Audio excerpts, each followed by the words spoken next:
चलिए देखिए, इस वीडियो के माध्यम से आपके सिलेबस में दिए गए एक ऐसे टॉपिक को एक्सप्लेन करेंगे जो बहुत ही इंपॉर्टेंट है एग्जामिनेशन पॉइंट ऑफ व्यू से।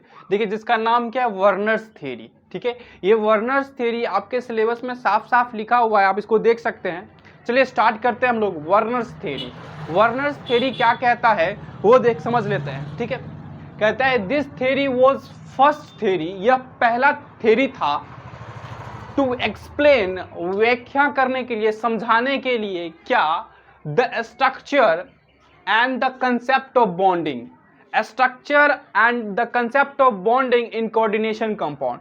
कोऑर्डिनेशन कंपाउंड में स्ट्रक्चर को बताने के लिए और उसमें बॉन्डिंग कैसे है, कैसे सेंट्रल मेटल एटम लिगेंड से जुड़ा है, कैसे ये काउंटर आयन से जुड़ा है, इस बात की जानकारी वर्नर्स थ्योरी से पहले, जब ये आया उससे पहले नहीं था। तो पहला व्यक्ति, पहला साइंटिस्ट जो इस थ्योरी को बताया कि ये कैसे इससे जुड़ा हुआ है, कैसे counter ion central metal atom से जुड़ा है, कैसे ये लिगेंड इससे जुड़ा हुआ है, इस बात की जानकारी सबसे पहले कौन दिया? तो वर्नर्स साहब जी ने दिया। ठीक है, ये थ्योरी कब दिया गया? तो 1893 ईस्वी में दिया गया था। ठीक है, इस थ्योरी को समझते हैं, इस थ्योरी में क्या खासियत है। This theory was first theory, यह पहला थ्योरी था क्या करने के लिए? To explain the structure, structure कोई भी कॉम्प्लेक्स कंपाउंड का स्ट्रक्चर कैसा है। ये देखिए रियल में, ये देखिए ये अलग चीज है और स्ट्रक्चर रियल ऐसा होता है। ये जो दिख रहा है ये मॉलिक्यूलर फार्मूला है और ये मॉलिक्यूलर स्ट्रक्चर है। तो स्ट्रक्चर ऐसा होता है। तो कौन बताया स्ट्रक्चर के बारे में सबसे पहले जानकारी कौन दिया? तो ये वर्नर्स जी दिए थे। ठीक है, समझते हैं इसमें। और ये क्या बताए थे? कंसेप्ट ऑफ बॉन्डिंग, बॉन्डिंग का कंसेप्ट दिया कि कैसे लिगेंड इससे जुड़ा है, कैसे ये काउंटर आयन इससे जुड़ा हुआ है। बात समझ में आ गया? चलिए इतना पॉइंट समझ चुके हैं, अब आप आगे समझते हैं। ठीक है, वर्नर्स प्रपोज्ड, बताया, समझाया दुनिया वाले को क्या? The concept of primary valency, primary valency का एंड सेकेंडरी वैलेंसी का कंसेप्ट बताया, प्रपोज किया। किसके लिए? For the central metal atom, जिसको हम लोग आयन भी कहते हैं। वर्नर जी ने इसको सेंट्रल मेटल एटम के लिए कहा कि क्या दिया? तो concept of primary valency and secondary valency. इसके लिए वर्नर जी ने ये जो सेंट्रल मेटल एटम है, यहां पे जोर था, उसको हम लोग सेंट्रल मेटल एटम कहते हैं। इसके लिए primary valency and secondary valency का कंसेप्ट दिया। क्या दिया? कंसेप्ट दिया। और वो प्राइमरी वैलेंसी क्या होता है, सेकेंडरी वैलेंसी क्या होता है, चलिए अब उसको समझते हैं। देखिए वैलेंसी का मीनिंग समझ लीजिए। सबसे पहले एक वर्ड होता है वैलेंसी, एक वर्ड होता है वैलेंसी। ठीक है, वैलेंसी, वैलेंसी का मतलब होता है जोड़ने की क्षमता, जोड़ने की क्षमता। वैलेंसी का मतलब होता है जोड़ने की क्षमता, कि वो कितना को जोड़ सकता है। मतलब कि इसको बताया, इसके लिए दिया प्राइमरी वैलेंसी या सेकेंडरी वैलेंसी। तो वैलेंसी का मीनिंग पहले समझिए क्या होता है, जोड़ने की क्षमता। अगर हम कहें कि हमारा वैलेंसी 5 है, तो आप ये समझेंगे कि हम 5 लोगों को अपने से जोड़ सकते हैं, हमारा कैपेसिटी 5 लोगों को अपने से जोड़ने का है। ठीक है, उसी तरह से तो वैलेंसी का मतलब समझ गए। तो प्राइमरी वैलेंसी और सेकेंडरी वैलेंसी का किसके लिए दिया वर्नर जी ने? सेंट्रल मेटल एटम के लिए दिया और कहा कि ये जो है सेंट्रल मेटल एटम 2 प्रकार की वैलेंसी शो करता है। मतलब क्या? 2 तरह से जुड़ सकता है। एक क्या होगा? प्राइमरी वैलेंसी के रूप में, एक सेकेंडरी वैलेंसी के रूप में। प्राइमरी वैलेंसी से वो इसको जोड़ता है, प्राइमरी वैलेंसी से ये इसको जोड़ता है, और सेकेंडरी वैलेंसी से ये लिगेंड को जोड़ता है। मतलब ये जो सेंट्रल मेटल एटम है, इसके पास जोड़ने की क्षमता तो है, लेकिन 2 प्रकार का, एक प्राइमरी वैलेंसी, एक सेकेंडरी वैलेंसी। प्राइमरी वैलेंसी से ये क्या करता है? इसको जोड़ता है, और सेकेंडरी वैलेंसी से ये इसको जोड़ता है। उसी तरह से मान लीजिए आप रिश्ता किसके कैसे कैसे लोगों से रखते हैं। एक रिश्ता ऐसा होता है जो आपके रिश्तेदार से हुई होती है, जो खून का रिलेशन होता है। एक क्या होता है? दोस्ती का रिलेशन होता है, दोस्त बना लेते हैं आप, जो कोई रिश्ता नहीं होता उसके बीच में, लेकिन आपके फीलिंग मिल जाते हैं, आपसे जो आपका भावनाएं हैं उससे मिल जाते हैं, तो हम दोस्ती कर लेते हैं उससे। उसी तरह से ये जो सेंट्रल मेटल एटम है, ये 2 तरह से लोगों से जुड़ता है, एक खून का रिश्ता, एक जो होता है दोस्ती का रिश्ता। तो ये वाला जो देख रहे हैं, ये खून का रिश्ता है, ये प्राइमरी वैलेंसी है। क्या है ये वाला? इसको हम लोग क्या कहते हैं? प्राइमरी वैलेंसी कहते हैं। ठीक है, ये आपका प्राइमरी वैलेंसी से जुड़ा है। ठीक है, ये जो काउंटर आयन है, हम लोग इसको बताए थे शुरुआत में, इसको हम लोग काउंटर आयन कहते हैं। तो काउंटर आयन इस सेंट्रल मेटल एटम से कैसे जुड़ा है, तो आप बोलेंगे प्राइमरी वैलेंसी के कारण जुड़ा है। आयरन के प्राइमरी वैलेंसी से कौन जुड़ा है, ये जुड़ा है, ठीक है। मतलब ये खून का रिश्ता है। कैसा रिश्ता है, खून का रिश्ता है, ठीक है। और ये जो है आपका, ये जो लिगेंड देख रहे हैं, वो कैसे जुड़ा है इससे, तो ये आपका ब्लड का रिलेशन है। ब्लड मतलब खून का रिश्ता है, जिसको हम लोग क्या कहते हैं, सेकेंडरी वैलेंसी। क्या बोलेंगे, सेकेंडरी वैलेंसी, ठीक है। चलिए बात समझिए आराम से कि ये जो सेंट्रल मेटल है 2 प्रकार के वैलेंसी शो करता है, मतलब 2 प्रकार की जोड़ने की क्षमता रखता है, 2 प्रकार की जोड़ने की क्षमता रखता है। एक प्रकार को कहते हैं प्राइमरी वैलेंसी और एक प्रकार को कहते हैं सेकेंडरी वैलेंसी। इस बात को समझना बहुत जरूरी है, क्योंकि ये एग्जामिनेशन पॉइंट ऑफ व्यू से वर्नर्स थ्योरी बहुत ही महत्वपूर्ण है। आपको नोट भी लिखने को कहा जा सकता है, कहेगा कि इस पे नोट लिखिए वर्नर्स थ्योरी पे, ठीक है। ये ऑब्जेक्टिव में इससे क्वेश्चन पूछे जाएंगे, ठीक है। इसीलिए समझ लीजिए, ये जो सेंट्रल मेटल एटम है 2 प्रकार की वैलेंसी शो करता है, एक प्राइमरी वैलेंसी और एक सेकेंडरी वैलेंसी, ठीक है। और ये बात सबसे पहले किसने बताया था, तो वर्नर्स थ्योरी बताया था। तो वर्नर्स थ्योरी ने क्या दिया है, Werner propose the concept of primary valency and secondary valency for the central metal atom. Central metal atom के लिए क्या दिया, प्राइमरी वैलेंसी और सेकेंडरी वैलेंसी। आगे हम लोग पॉइंट करके इसको देखते हैं, तब समझते जाते हैं। चलिए समझते रहिए आप लोग। चलिए अब हम लोग देख लेते हैं कि अभी आपने देखा कि जो सेंट्रल मेटल एटम होता है 2 प्रकार की वैलेंसी शो करता है, दिखाता है। एक प्राइमरी वैलेंसी नाम दिया, एक सेकेंडरी वैलेंसी नाम दिया। प्राइमरी वैलेंसी कहने का मतलब है कि वो खून का रिश्ता होगा, और सेकेंडरी वैलेंसी कहने का मतलब है वो दोस्ती का रिश्ता होगा। मतलब वो जो सेंट्रल मेटल एटम होता है ना, जो सेंट्रल मेटल एटम होता है वो 2 तरह से लोगों से जुड़ता है। हम कह सकते हैं 2 तरह से केमिकल स्पेसीज के साथ जुड़ता है, एक प्राइमरी वैलेंसी का हेल्प लेकर, एक सेकेंडरी वैलेंसी का हेल्प लेकर, ठीक है। तो प्राइमरी वैलेंसी से जो जुड़ता है वो आपके जितने भी काउंटर आयन होते हैं, ब्रैकेट के बाहर होते हैं, उससे प्राइमरी वैलेंसी से जुड़ते हैं। और वो जो लिगेंड होते हैं ना, वो किससे जुड़ते हैं, तो आपके सेकेंडरी वैलेंसी से जुड़ते हैं। तो वर्नर साहब भी ने कुछ गलत नहीं कहा है, उन्होंने वही कहा है जो अभी हम आपको समझाएं। उन्होंने यही कहा कि जो सेंट्रल मेटल एटम होता है 2 प्रकार की वैलेंसी शो करता है। एक का नाम उन्होंने रखा प्राइमरी वैलेंसी, एक का नाम रखा सेकेंडरी वैलेंसी। आइए देखते हैं। तो the main points of this theory, जो अभी थ्योरी देखा आपने वर्नर्स थ्योरी, यही आपको लिखने हैं, शुरू से लेकर अंत तक लिखने, जो मैं लिखाऊंगा, ठीक है। तो क्या कह रहा है, the main points of this theory, इस थ्योरी के मुख्य पॉइंट क्या है वो समझिए। इस थ्योरी के मुख्य पॉइंट है द सेंट्रल मेटल एटम। जो सेंट्रल मेटल एटम होता है, सेंट्रल मेटल एटम तो समझते ही होंगे ना, ये देख लीजिए FeCN6, ठीक है। और ये आपका K3। तो वही कह रहा है कि ये जो सेंट्रल मेटल एटम है, इसी को हम लोग CMA कहते हैं, सेंट्रल मेटल एटम कहते हैं। वो जो सेंट्रल मेटल एटम होता है शोज दिखाता है 2 टाइप्स ऑफ वैलेंसी, 2 प्रकार की वैलेंसी दिखाता है। वैलेंसी का मतलब जोड़ने की क्षमता, वो 2 तरह से जोड़ने की क्षमता रखता है। एक प्राइमरी वैलेंसी का हेल्प लेता है, एक सेकेंडरी वैलेंसी का हेल्प लेता है, ठीक है। तो वही बात करें, the central metal atom shows 2 type of valency called primary valency and secondary valency. ये 2 तरह की लोगों से जुड़ने की क्षमता रखता है, जिसको हम लोग क्या कहते हैं, प्राइमरी वैलेंसी और सेकेंडरी वैलेंसी। प्राइमरी वैलेंसी मतलब खून का रिश्ता, सेकेंडरी वैलेंसी मतलब दोस्ती का रिश्ता। चलिए कहता है सेंट्रल मेटल एटम, जो सेंट्रल मेटल एटम होता है इज सेटिस्फाइड होते हैं। सबसे पहले मतलब किससे जुड़ते हैं, तो आपको ये जो सेंट्रल मेटल एटम है सबसे पहले सेकेंडरी वैलेंसी से जुड़ जाता है। ये किससे जुड़ता है सबसे पहले, ये जो सेंट्रल मेटल एटम है दोस्ती को सबसे पहले प्रथम पे रखने वाले व्यक्ति हैं। कहता है दोस्त से बढ़कर कुछ नहीं होता दुनिया में, इनका कहना है। तो वो सबसे पहले किससे जुड़ते हैं, सेंट्रल मेटल से जुड़ते हैं, सॉरी लिगेंड से जुड़ते हैं। लिगेंड कैसे जुड़ता है, सेकेंडरी वैलेंसी के हेल्प से जुड़ता है, ठीक है। तो वही बात कर रहा है कि जो सेंट्रल मेटल एटम होते हैं सेटिस्फाइड होते हैं with secondary valency. Secondary valency से पहले जुड़ जाते हैं, सेटिस्फाइड हो जाते हैं। उसके बाद देयर आफ्टर, उसके बाद इट इज सेटिस्फाइड, ये जो सेंट्रल मेटल है सेटिस्फाइड होता है विद प्राइमरी वैलेंसी।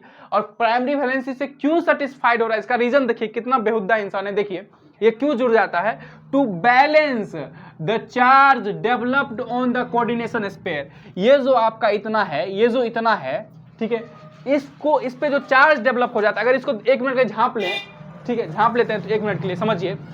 तो ये जो है इस पे 3 माइनस रहेगा, क्या रहेगा 3 माइनस रहेगा, कोऑर्डिनेशन स्फीयर पे क्या रहेगा 3 माइनस रहेगा, और 1 पोटेशियम पे होता है 1 प्लस, 1 पोटेशियम पे क्या होता है 1 प्लस होता है, तो 3 पोटेशियम आकर इसका 3 माइनस कम करता है।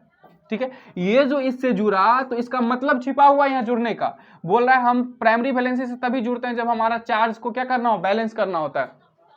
तो इसके ऊपर 3 माइनस जनरेट हो गया, और 3 माइनस को कैसे ये छिपाएगा लोगों से। अगर मान लीजिए चार्ज, केमिस्ट्री में सबसे खतरनाक चीज चार्ज ही है, अगर किसी स्पेसीज पे चार्ज रहता है ना तो वो अपने आप चार्ज को छिपाना चाहता है, चार्ज लेके कोई घूम नहीं सकता है केमिस्ट्री में, याद रखिएगा। ठीक है, तो वही बात है। तो ये जो आप अपना चार्ज छिपाना चाहते हैं, हमारे ऊपर 3 माइनस आ गया क्योंकि हम इससे जुड़ चुके हैं, तो 3 माइनस आ गया। ठीक है, और 3 माइनस आ गया तो अब ये क्या करेगा, किससे जुड़ेगा, प्राइमरी वैलेंसी से जुड़ेगा, प्राइमरी वैलेंसी से जुड़ेगा, ये जो जुड़ता है प्राइमरी वैलेंसी से जुड़ता है। ठीक है, तो प्राइमरी वैलेंसी से जुड़ता है तो इसका एक पीछे मतलब छिपा है, ये इस पे जो चार्ज डेवलप होता है उसको बैलेंस कर लेता है, वही बात बोल रहा है। It is satisfied with primary valency, primary valency से जुड़ जाता है टू बैलेंस करने के लिए, संतुलन बनाने के लिए, क्या, charge developed on coordination sphere. Coordination sphere पे जो चार्ज डेवलप हो जाता है ना, उसी को ये बैलेंस करने के लिए, जो सेंट्रल मेटल है तो इस पे जो चार्ज डेवलप हो जाता है उसी को बैलेंस करने के लिए, खत्म करने के लिए क्या करता है, इससे जुड़ता है। बात समझ में आया क्या। तो 3 माइनस, और पोटेशियम पे 1 होता है प्लस, 3 पोटेशियम मिलकर 3 प्लस लाएगा, 3 प्लस 3 माइनस को कैंसिल कर देगा, तो ये क्या हो जाएगा, इस पे जो चार्ज डेवलप हुआ था वो खत्म हो जाएगा। ठीक है, बैलेंस हो जाएगा। बात समझ में आया। तो ये 2 पॉइंट थे, आगे हम और पॉइंट को डिस्कस करते हैं, चलिए देखते रहिए।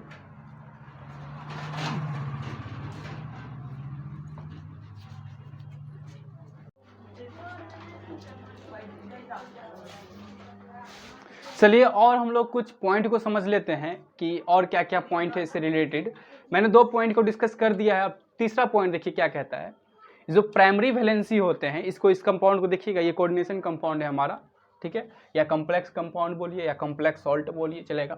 द प्राइमरी वैलेंसी जो होते हैं इज आयोनाइजेबल होते हैं। आयोनाइजेबल मतलब क्या होता है, आयन बन सकते हैं। प्राइमरी वैलेंसी जो है आयोनाइजेबल होता है, आयन बनने का एबल होता है, आयोनाइजेबल है मतलब आयन में टूट सकता है। वाइल सेकेंडरी वैलेंसी, जो सेकेंडरी वैलेंसी होता है, ये जो सेकेंडरी वैलेंसी होता है इज नॉट आयोनाइजेबल, वो आयोनाइजेबल नहीं होता। आयोनाइजेबल का गुण कैसे पता चलता है, तो देखिए इस कंपाउंड को लीजिए, पानी में डुबकी लगा दीजिए, क्या लगा दीजिए, डुबकैया लगा दीजिए, और उसके बाद देखिए कि इसका क्या क्या झड़ गया, क्या क्या झड़ गया। तो पानी में जब इसको डुबकी लगाइएगा ना तो पता चलेगा ये वाला झड़ गया, ये वाला झड़ के टूट गया। देखिए यहाँ पे पानी में डाल दिए तो पानी में क्या हो गया, ये वाला टूट के हट गया। तो ये प्राइमरी वैलेंसी से जुड़ा था ना, तो प्राइमरी वैलेंसी से जुड़ा था तो हम इसको कहेंगे ये आयोनाइजेबल है, टूट जाएगा। आयोनाइजेबल का मतलब होता है टूट जाएगा या आयन बन जाएगा। तो देखिए ये इस पे आयन बन गया, इधर आयन बन गया। तो ये जो होते हैं प्राइमरी वैलेंसी जो होते हैं आयोनाइजेबल होते हैं। The primary valency is ionisable, ion बन जाएंगे। ठीक है, वाइल सेकेंडरी वैलेंसी जो है आपका इज नॉट आयोनाइजेबल। देखिए ये टूटा, ये झड़ गया, जब डुबकी लगा रहे थे इस कंपाउंड को तो क्या क्या ये टूट गया, ये वाला CN, ये सेकेंडरी वैलेंसी है ना लिगेंड, तो ये तो टूटा नहीं। तो इसका मतलब ये आयोनाइजेबल नहीं होता है, ये वाला आयोनाइजेबल होता है। बस समझे कि नहीं समझे।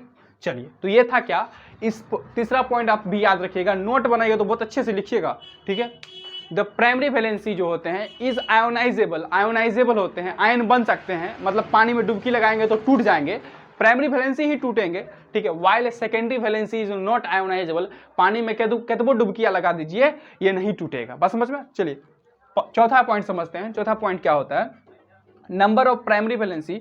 प्राइमरी वैलेंसी की जो संख्या है, प्राइमरी वैलेंसी का मतलब खून के रिश्ता कितना से, ये जो सेंट्रल मेटल है कितना खून का रिश्ता है इसके पास, कितना इसका खून का रिश्ता है, वो क्या होता है। देखिए number of primary valency is equal, बराबर होता है टू द, किसके बराबर होता है, charge present on central metal atom.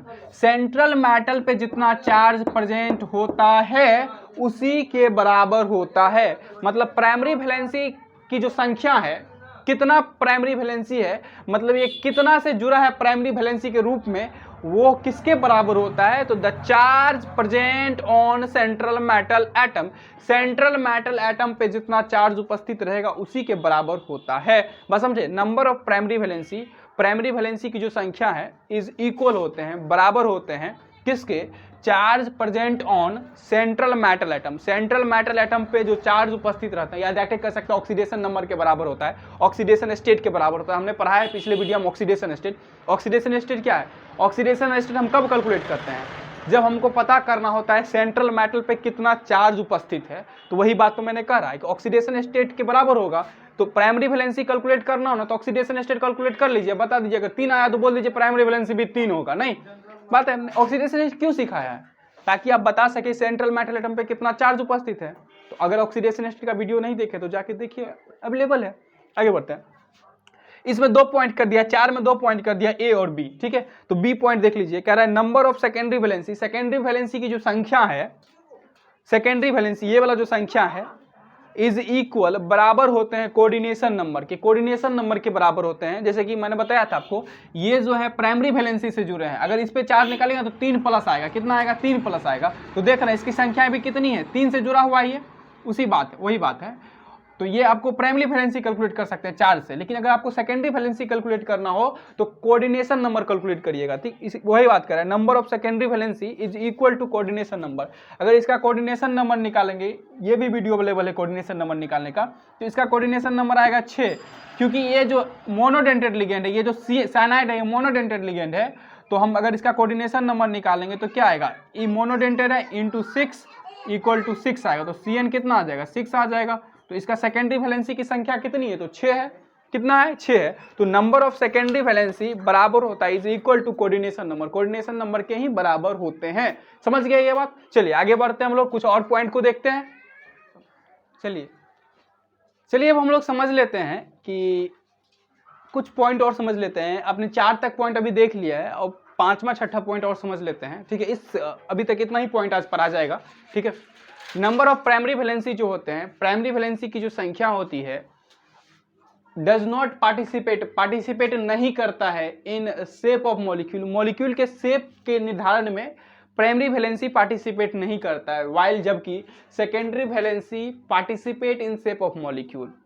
जैसे कि मान लीजिए एक आपका कोऑर्डिनेशन कंपाउंड है, तो इसका जो शेप होगा FeCN6 के वजह से होगा। ये जो प्राइमरी वैलेंसी है इसके वजह से इसके शेप में कोई प्रभाव नहीं पड़ता है। इसका शेप जो होते हैं ये इस पे डिपेंड करता है, मतलब कोऑर्डिनेशन नंबर पे डिपेंड करता है। और कोऑर्डिनेशन नंबर को यहाँ आजकल हम लोग क्या कहते हैं? Secondary valency. तो पिछले वीडियो में मैंने बताया था कि जो कोऑर्डिनेशन नंबर पे किसी भी कॉम्प्लेक्स कंपाउंड का शेप डिपेंड करता है। 4 था तो टेट्राहेड्रल या स्क्वायर प्लेनर, 5 था तो ट्रायगोनल बाइपिरामिडल या स्क्वायर पिरामिडल। ठीक है, 6 था तो ऑक्टाहेड्रल। तो वही बात है, सेकेंडरी वैलेंसी के वजह से, दैट इज कोऑर्डिनेशन नंबर की वजह से कॉम्प्लेक्स कंपाउंड का शेप आता है, ना कि प्राइमरी वैलेंसी की वजह से आता है। बस समझे? और मैंने ये उस टाइम भी बताया था कि कोऑर्डिनेशन नंबर निकालने में इसका कोई योगदान नहीं होता है। तो यही कह रहा हूं कि नंबर ऑफ प्राइमरी वैलेंसी, जो प्राइमरी वैलेंसी की जो संख्या है, डज नॉट पार्टिसिपेट नहीं करता है, योगदान नहीं करता है। ठीक है, in shape of molecule. Molecule का जो शेप रहेगा, कोऑर्डिनेशन कंपाउंड का जो शेप रहेगा, उसको बताने में प्राइमरी वैलेंसी योगदान नहीं देता है। ठीक है, पार्टिसिपेट नहीं करता है। वाइल का मतलब जबकि सेकेंडरी वैलेंसी जो होते हैं पार्टिसिपेट करते हैं in shape of molecule. Molecule के शेप को निर्धारण करने में पार्टिसिपेट करते हैं सेकेंडरी वैलेंसी। मतलब ये वाला जो वैलेंसी है यही बताता है। तो अभी इसका शेप कैसा हो जाएगा? तो ऑक्टाहेड्रल हो जाएगा, क्योंकि इसका कोऑर्डिनेशन नंबर कितना होगा? 6 होगा। इसका सेकेंडरी वैलेंसी भी कितना होगा? 6 होगा, क्योंकि मैंने अभी जस्ट बताया है कि कोऑर्डिनेशन नंबर के बराबर ही क्या होता है? सेकेंडरी वैलेंसी होता है। तो सेकेंडरी वैलेंसी जो होते हैं मॉलिक्यूल के शेप बताने में काम आते हैं। ठीक है, चलिए और आगे पॉइंट पढ़ लेते हैं। जो सेकेंडरी वैलेंसी होता है इज रिटेन, लिखा जाता है इन द स्क्वायर ब्रैकेट। ये जो ब्रैकेट दिख रहे हैं इसको हम लोग स्क्वायर ब्रैकेट कहते हैं। तो स्क्वायर ब्रैकेट के अंदर लिखा जाता है द सेकेंडरी वैलेंसी। ये जो सेकेंडरी वैलेंसी है इज रिटेन, लिखा जाता है in the square bracket. Square bracket के अंदर लिखा जाता है विद सेंट्रल मेटल एटम। ये जो होते हैं बेचारे जो सेकेंडरी मेटल से जुड़े होते हैं उसको घर में बैठाया जाता है, साथ में बैठाया जाता है। ठीक है, फिर दोस्त का रिश्ता ये कहता है कि हमारे लिए दोस्त ही सब कुछ है। रिश्तेदार को ज्यादा वैल्यू नहीं देता, उसको दूसरे कमरे में बैठाता है। ठीक है, ये दोस्त को अपने साथ बैठाता है। वही कह रहा है the secondary valency is written, लिखा जाता है in the square bracket. Square bracket में लिखा जाता है with central metal atom, while जबकि प्राइमरी वैलेंसी इज रिटेन, लिखा जाता है beyond the square bracket, square bracket के बाहर लिखा जाता है। जैसे कि मैंने यहाँ पे देखिए ये वाला प्राइमरी वैलेंसी और ये सेकेंडरी वैलेंसी है, तो इस प्राइमरी वैलेंसी को बाहर रखा गया है और सेकेंडरी वैलेंसी को अंदर रखा गया है। बेचारा पता नहीं किस चीज़ को निभा रहा है, सेकेंडरी वैलेंसी को अंदर रखता है, प्राइमरी वैलेंसी को बाहर रख देता है। तो इस कंसेप्ट में बस इतना ही पढ़ना था। ये था आपका वर्नर्स थ्योरी। वर्नर्स थ्योरी पे आपको नोट लिखे तो शुरू में जो लिखा है वो लिख दीजिए, बाकी 6 पॉइंट्स उसके लिख दीजिए। आपको 100% मार्क्स उठेंगे। ऑब्जेक्टिव में कैसे पूछा जाएगा तो आप जानते ही हैं कि आपसे प्राइमरी नंबर पूछा जाएगा या आपसे सेकेंडरी नंबर पूछा जाएगा, ठीक है। तो सेकेंडरी वैलेंसी पूछा जाए तो क्या करेंगे, कोऑर्डिनेशन नंबर कैलकुलेट करके बता देंगे। प्राइमरी वैलेंसी पूछेगा तो ऑक्सीडेशन स्टेट निकाल लेंगे, जितना आएगा उसी को क्या कह देंगे, प्राइमरी वैलेंसी है। हालांकि जब मैं ये पूरा जो लेसन है प्लेलिस्ट तैयार हो जाएगा, एक लाइन से जब पढ़ लेंगे, सारे चैप्टर खत्म होने वाली रहेगी, तो मैं इसके इंपॉर्टेंट क्वेश्चन भी करवा दूंगा और जो उतने भी ऑब्जेक्टिव जो प्रीवियस ईयर में पूछे जा चुके हैं वो भी करवा दूंगा। तो दोनों आदमी तैयारी कर लीजिएगा, दोनों चीज़ का तैयारी हो जाएगा, ऑब्जेक्टिव का भी और किस चीज़ का तैयारी हो जाएगा, आपका सब्जेक्टिव का भी तैयारी हो जाएगा। तो रखते हैं इस वीडियो में बस इतना ही। मिलेंगे एक नए वीडियो में एक नए कंसेप्ट के साथ, तब तक जुड़े रहिए हमारे साथ और लगे रहिए हमारे साथ।